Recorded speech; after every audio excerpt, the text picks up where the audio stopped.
Unawaambia nini washirika wa KKKT Kunduchi Beach waendeje katika huu mwaka? Karibu.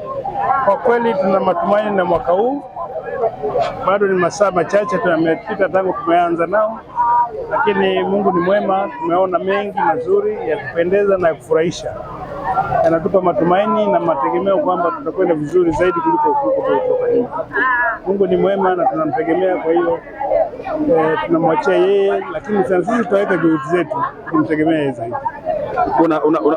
Unawaambiaje katika vikundi vya uimbaji waendeje na umeonaje katika utumishi siku ya leo katika upande wa uimbaji? Vikundi vya uimbaji vimefanya vizuri, wamependeza, wamevaa mavazi mazuri, wamecontrol ile sauti ambayo mara nyingi tunalalamika, na kwa ujumla ibada leo imependeza sana.